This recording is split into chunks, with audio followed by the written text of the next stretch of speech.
Now, from that to the coastal region, to that developing story of the recovery mission of the two bodies that of the two bodies and the recovery of a car that plunged into the Indian Ocean on a Sunday. Let's now link up with our reporter Tobias Chanji, who's been keeping tabs with this story. Chanji, today is probably day 6, if I'm not wrong, and the government has wanted to enroll the help of foreign divers. Are they going to be included today?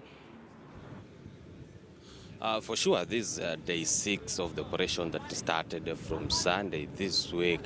And as you know, yesterday some private rescuers pulled out. But today they're also expecting other 2 private rescuers, including the Swedish expert who will be joining the Navy forces in just trying to search for the bodies of the 2 people, a mother and her daughter, together the car that plunged into the waters. But this process has taken long, but on many occasions this has been due to the poor visibility in the ocean, and also the saying issues to do with darkness, heavy currents and other issues. But with me here is Dr. John Kamau, if I'm not wrong. Joseph Kamau, if I'm not wrong, is from the KEMFRI. KEMFRI is the Kenya Marine Fisheries and Research Institute. Maybe to just give us an expertise opinion concerning the delay of searching for the bodies and just removing for the bodies. Maybe why has it taken this long? Okay, as you said, I'm from Kenya Marine and Fisheries Research Institute. In such an event, there are 2 fronts how you engage. There is a rapid response, and of course there is the other response whereby you gather information so that you focus now the actual activity. So we started off with a rapid response, and the rapid response we deployed our scientists using state-of-the-art equipment that uses sonar.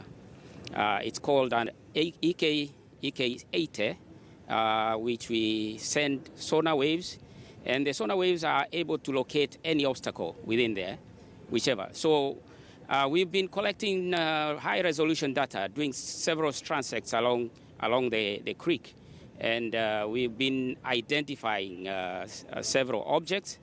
The sonar is able to identify the object and tell you, and actually identify it and differentiate it from other obstacles, say the bottom. So we've been able to identify those objects as well as get more details about it. So the objects that we have identified, it gives us the length of that object, because we have identified objects as 6 meters, 6-point-something meters, 3-point-something meters, 2-point-something meters. So from that, we are able to isolate, because our vehicle cannot be 6-point-something meters. And besides that, it also gives you the depth at which the object is.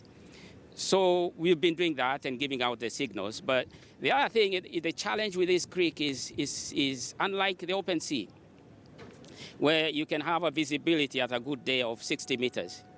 Here, it's zero visibility. And zero visibility is actually because of the creek itself. The creek itself is an estuary which receives a lot of sediments from upcountry. And besides that, there is a lot of dredging that has been happening, because this is gateway to the port. To that, it means that you have very fine sediments. And the fact that you have very fine sediments and very strong currents, that means you have a lot of resuspension of the sediments. And when you have resuspension of the sediments, what happens is that as the intensity of the sediments increases, the light is scattered. So when you scatter light, there is no light. So ideally, when you don't have light, that you have pitch darkness. So it's not a matter of the darkness that we know that you can shine a torch and be able to see. This one, even if you shine a torch, you'll not be able to see, because the light will be scattered before it travels. So that is a challenge. And that challenge has brought us into now thinking about the hydrodynamics of this system, because that is what is going to give us an understanding of the current movement, because the current movement are the ones that are going to direct us to which probable location that the vessel could have been dragged into. So having said that, as you see, the creek is not a straight line. If it is a straight line, then, I mean, a straight creek without any bends, then you don't have those interference with the current movement. Here you can see there is that bend, mainland south. So if you have that bend mainland south, that means that the current moves, when it's ebbing, it is directed towards there. So when it is directed towards there, there is a strong current moving it in that direction. And then you have sediments being suspended where the vehicle was. But for us to have a clear direction, we have collected a lot of data. We have collected a lot of data using the EK60, EK80 that has given us echo. So during the on-site, what we normally see on the screen is, we call it an echogram. It's an echogram. So the echogram we visualize, and we are able to identify objects, and we are also able to identify the bathymetry. But having collected that data, we are going to now to analyze and get the bathymetry of the creek. And today we are going also to put in some current meters. When we have the current meters will give us speed and direction. So if it tells us that during ebb, the current moves in this direction, at a speed of this direction, we know that we are not going to look at the vehicle in that direction. During flood, the currents move in this direction and in this speed, then we are able to isolate and say the only probable location is this location after getting that information. And that is what we are doing now. Okay. Yeah. My only question, why do we have to interrupt ferry operations?